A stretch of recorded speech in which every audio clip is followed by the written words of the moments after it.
Witajcie po długiej przerwie. Dzisiaj klasyczna klasyka. Postarzany kuferek, czyli nic nowego, ale jeżeli Wam się podoba, zapraszam na film.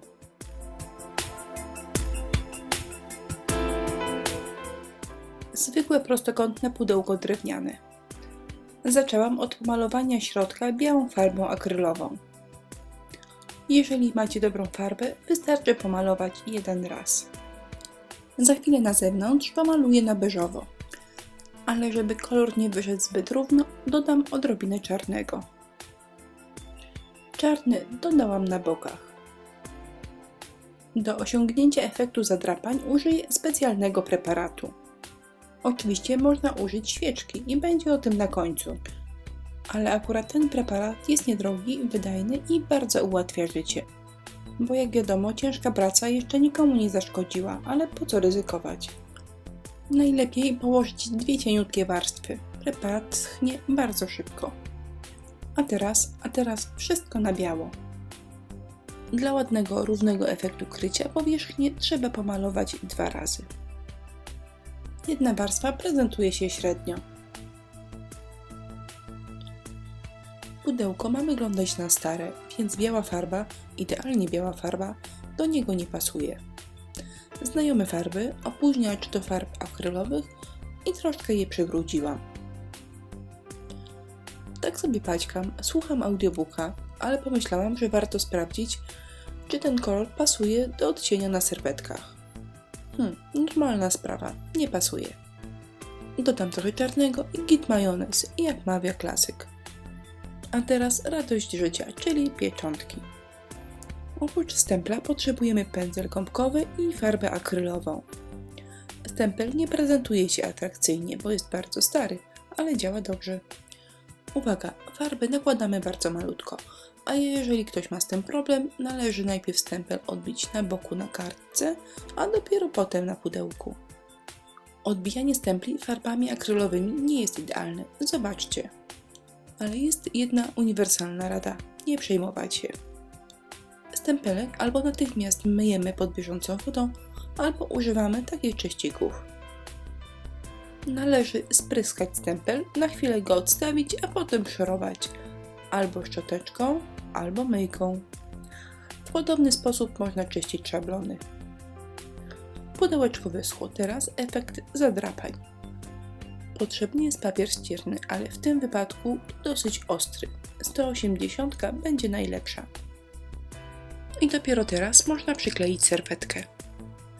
Wzór można wyciąć bądź wyrwać z serwetki. Jeżeli kształt jest prosty, polecam wycinanie. Wycinamy przed rozwarstwieniem. Natomiast jeżeli wzór jest drobny i nie da się go wyciąć, tak jak w tym miejscu, używamy pędzelka z wodą, obrysowujemy wzór i odrywamy zbędne elementy. Tą czynność robimy już po rozwarstwieniu.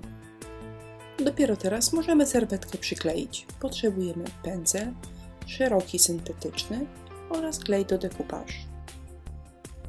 I tym razem przyklejanie bez przyspieszenia, bez cięć i skrótów. Nudne jak obrady w Sejmie, ale może komuś początkującemu się przyda. Mój mąż za każdym razem, gdy przymalowuje pudełko farbą akrylową, uważa, że je niszczę, że drewno samo w sobie jest śliczne i nie należy go paprać farbą. Ale tak sobie myślę, że to nieprawda, że mężczyźni nie rozumieją kobiet. Po prostu tak wychodzi im taniej. Więc nie przejmuję się i kleję dalej. Bo dla mnie deku to nie tylko przyjemność, to także taka fajna terapia antystresowa. Każda prawdziwa kobieta wie, kiedy dzień jest całkowitą stratą makijażu i wtedy trzeba usiąść do deku. Ja tu gadu, a minuta minęła i kwiatek przyklejony. I jeszcze małe spojrzenie z bliska, bo jak ma się porządny klej i porządny pędzel, to zmarszczek nie ma. Jeszcze będzie trochę ozdób po bokach i w środku. Serwetkę wycinam bądź wyrywam zgodnie z potrzebą chwili. A teraz mamy proste cieniowanie. Zestaw jak zwykle farby akrylowe plus opóźniacz do wysychania akryli. Kropelka. Do malowania używam pędzelka skośnego.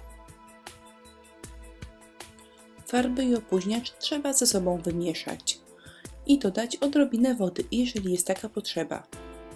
A teraz wystarczy już obrysować listki. Opóźniacz, jak sama nazwa wskazuje, daje nam czas.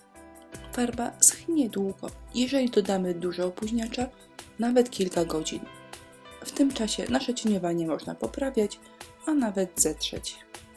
Więc jeżeli trochę boicie się zacząć cieniować, używając opóźniacz, nie ma się co martwić. Ale uwaga, z opóźniaczem nie można przesadzić, bo wtedy nigdy nie będzie można polakierować wieczka.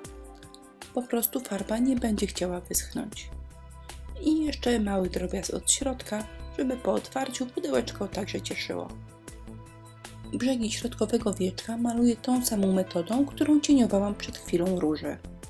Uważam, że to wygląda fajnie. A jak coś nie wyjdzie, albo mamy poczucie, jak to się teraz mówi, pewnej niedoskonałości, wystarczy pudełeczko od środka pochlapać. Ja do chlapania używam pędzelka szczecinowego. Farbę najlepiej jest rozwodnić i wtedy można chlapać. Nieco inny efekt wychodzi szczoteczką do zębów, a jeszcze inny zwykłym pędzelkiem, którym stukamy o palec.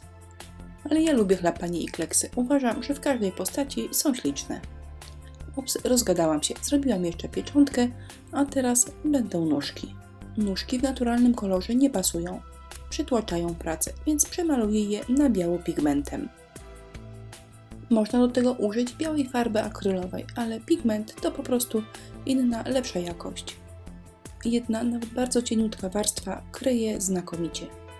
Nadmiar pigmentu wycieram i takie nóżki już pasują. Dodam jeszcze uchwyt.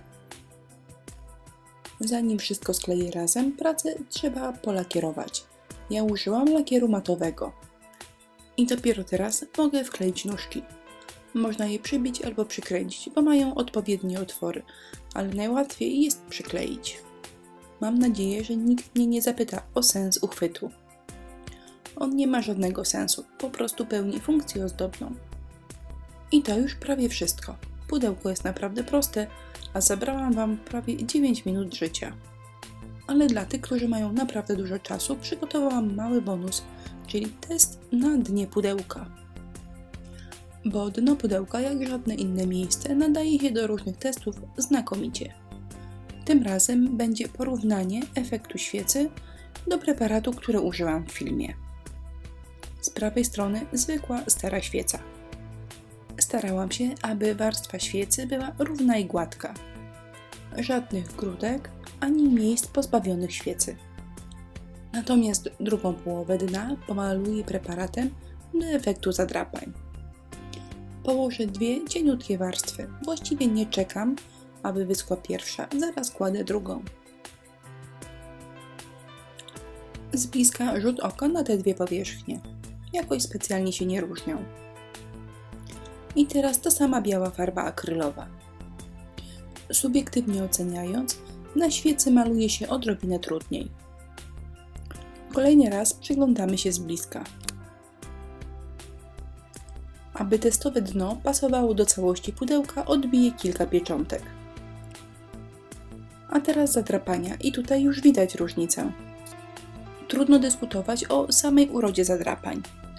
Na preparacie skrobiemy gdzie chcemy i jak chcemy. Świeca pomimo moich starań nie utworzyła idealnie gładkiej powierzchni, więc zadrapania wychodzą nierówno. Trudno powiedzieć, czy to jest ładne czy brzydkie, po prostu inne. A teraz test specjalnie dla pani Edyty. Zadała mi pytanie, jak wygląda klejenie żelazkiem na takiej powierzchni.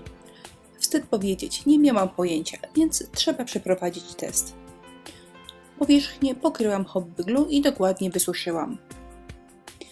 Położyłam rozwarstwioną serwetkę, a na to papier do pieczenia. No i prasujemy. Na 2 kropki i bez pary. I jak wyszło? Zarówno na świecy i na preparacie jest ok. Równiutko i gładziutko. Grubsza warstwa świecy może stanowić problem, ale w takiej wersji jest ok. I teraz to już naprawdę koniec. Pozdrawiam serdecznie i zapraszam do naszego sklepu oraz na inspirello.pl.